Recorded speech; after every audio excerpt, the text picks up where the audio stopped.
Colony में cyber और crime branch की टीम ने चुनावी मौसम में भाजपा के झंडे उठाकर ढोल बजाते हुए बड़ा सट्टा कारोबार पकड़ लिया। कॉलोनी के गुरुकृपा हाउस में दबिश के दौरान 18 लाख रुपए कैश, 4 किलो से ज्यादा सोना, 1 किलो से अधिक चांदी और 30 मोबाइल जब्त किए गए हैं। कुख्यात बदमाश रवि सिंधी उर्फ रवि पिता लक्ष्मण दास पमनानी यहाँ सट्टा कारोबार चला रहा था। दबिश के दौरान वह कूद कर भाग निकला। बताया जा रहा है कि भाजपा के एक बड़े नेता के संरक्षण में सट्टा चल रहा था। सट्टा कारोबारी को पकड़ने के लिए क्राइम ब्रांच की टीम जब भाजपा का झंडा उठाए ढोल बजाते हुए गुरु कृपा हाउस पहुंची तो परिवार की महिलाओं ने दरवाजा खोलने से मना कर दिया। ऐसे में अफसरों ने चुनावी माहौल का हवाला देते हुए जनसंपर्क करने का हवाला दिया और मनुहार करके दरवाजा खुलवाया। जैसे ही टीम अंदर पहुंची तो वह ये देखकर दंग रह गई कि बड़े पैमाने पर सट्टे का हिसाब लिखा जा रहा था। 30 फोन पर 5 लोग सट्टे का पाना उतार रहे थे। घर के भीतर कैलकुलेटर भी मिले हैं। रजिस्टर में करोड़ों का हिसाब और सट्टा पर्चियां मिली। पुलिस की भागदौड़ के बीच रवि सिंधी मौका छोड़कर भाग निकला। पुलिस ने जब नोटों की गिनती शुरू की तो 14,02,450 रुपए कैश मिला। रवि सिंधी के नाना खेड़ा के ऑफिस पर भी इसी समय दबिश दी गई। वहां से भी 4 लाख रुपए नगद मिले। मकान की तलाशी लेने पर एक कमरे में तह खाने में तिजोरी मिली। इसमें 4 किलो 179 ग्राम सोना, 1 किलो 129 ग्राम चांदी मिली है।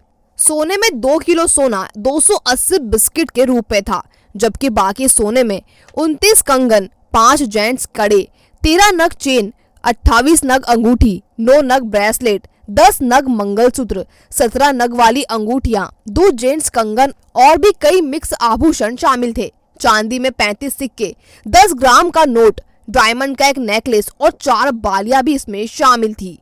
30 फोन में 16 कीपैड और 14 एंड्रॉइड फोन हैं। मौके से काजीपुरा निवासी प्रकाश पिता लालाराम श्रीवास्तव, गीता कॉलोनी निवासी इंदर पिता लक्ष्मण दास पमनानी, यश पिता लक्ष्मण दास पमनानी, यश पिता लक्ष्मण दास लखवानी और गुजरात के गोधरा के हरिकृष्ण नगर कॉलोनी का निवासी कैलाश पिता जामन दास चतवानी को पकड़ा गया। रवि सिंधी मौका देखकर भाग निकला। गीता कॉलोनी में बड़े पैमाने पर सट्टा कारोबार चलने की सूचना थाना प्रभारी गगन बादल को नहीं होने के कारण उन्हें सस्पेंड कर दिया गया है। इस सट्टा कारोबार में थाने के पुलिस कर्मियों की लिप्तता का मामला भी सामने आ रहा है। जीवाजीगंज में सूचना संकलन की जिम्मेदारी मनीष यादव और श्याम निर्मल के पास है, लेकिन इन दोनों ही पुलिस कर्मियों के पास सट्टा चलाने की सूचना नहीं थी। इसी तरह गीता कॉलोनी क्षेत्र की FRV में रमन पाल की ड्यूटी थी और उसे भी इस कारोबार के बारे में कुछ नहीं पता था। माना जा रहा है कि ये सभी कारोबार चलाने में सहायक थे। इस सट्टा कारोबार को भाजपा के एक बड़े नेता का संरक्षण भी बताया जा रहा है। हालांकि उसका नाम बताने से सूत्र बच रहे हैं। सट्टा कारोबार का खुलासा करने में क्राइम ब्रांच के sub inspector Sanjay Yadav, cyber प्रभारी प्रतीक यादव, क्राइम ब्रांच के सचिन जाट, रुपेश बिडवान, बलराम गुर्जर, कपिल राठौर, अनीस की भूमिका सराहनीय रही। मौके पर कोतवाली CSP सुरभि मीणा भी पहुंची। अब पूरे सट्टे कारोबार की जानकारी प्रोबेशनर IPS विनोद मीणा से जानते हैं। ये आरोपी एक रवि सिंधी करके है, तो काफ़ी समय से हमें सूचना थी कि ये इस तरीके का गतिविधि कर रहा है। प्राय ये अदर स्टेट्स में जाके इस चीज़ का किया करता था, जिससे हम इसको पकड़ने में सफल नहीं हो पा रहे थे। तो आज सूचना के आधार पर साइबर और क्राइम की टीम दोनों ने मिलकर आज इनके घर पे दबिश डाली। तो दबिश के दौरान हमें भारी मात्रा में सट्टे की सामग्री मिली, लेख मिला।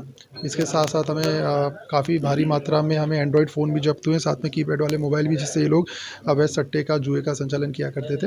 इसके साथ साथ हमें कुल नकदी 14 से 15 लाख के आसपास कुल नकदी हमने सीज़ की है इनके घर से।